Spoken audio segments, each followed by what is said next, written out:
Republican U.S. Congressman Mike Turner. Thanks so much for being with us, senior member of the House Armed Services Committee. Congressman, what we know is happening today, the United States, we're told by the Associated Press, providing weapons directly to the Kurds in the north. You've seen the U.S. airstrikes now in several locations against the ISIS militants, airdrops of aids to the Yazidis trapped on that mountain right now. Is the president doing enough with this situation in Iraq? Absolutely not. And the president continues to talk about small steps of basically military strategy. What should he do and how should it be done? We really need to be talking policy. The president has stepped away from Iraq after he looked to the military strategy of withdrawing U.S. troops. He left there without having a policy. We see the same in Libya, Egypt, Syria, where the president of the United States has left a vacuum. We've seen this type of disarray.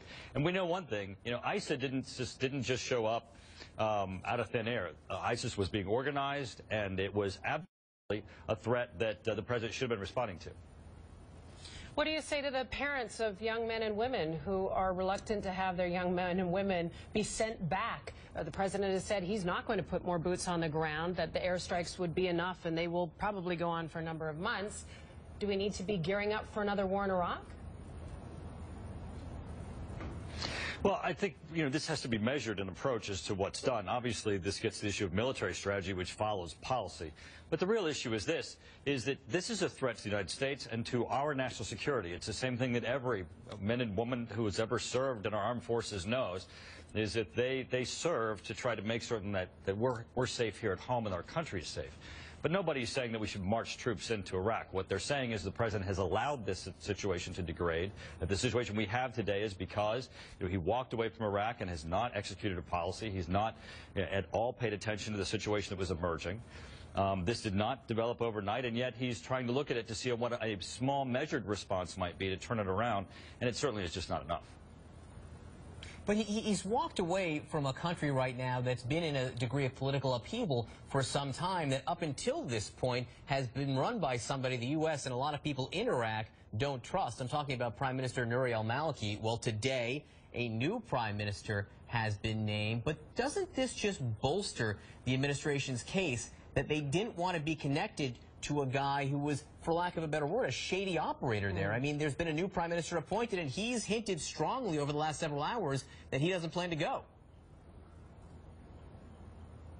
Well, completely walking away is not the answer to being concerned with who the leader is. I mean, if there was an issue that the administration had as it was developing, they should have been at the table. They should have been actively working. The president has been hands-off in a number of conflicts with no post-strategy, no plan, no policy, whether it's Libya, where he's actively worked to remove Muammar Gaddafi and then has no post-Gaddafi plan, whether it's Egypt, where again he worked there to actively look to Mubarak being removed and no post-Mubarak plan, and then Syria with his issues of calling for Assad to be removed, but no plan. And then with Iraq, same thing, military action where he removed U.S. troops, but did not continue a U.S. presence, did not continue U.S. influence, while ISIS in Syria was allowed to become emboldened and strengthened. Again, no action from the president as this emerging threat occurred.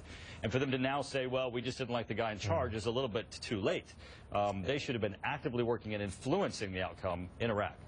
Of course, Congressman, you do know there are plenty of Democrats and war critics who will say that all of this is a result of an invasion of Iraq with no post-invasion plan, mirroring, I think, your criticism of President Obama over the last few years.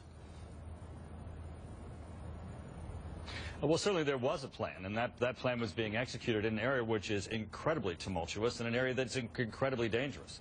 What isn't a plan is withdrawing American influence. We're seeing it all across the world as the United States' influence is diminished by the president's inaction and lack of a policy, whether it be Ukraine or the Middle East. The president has diminished the overall effectiveness of U.S. policy, which has resulted in increased conflict.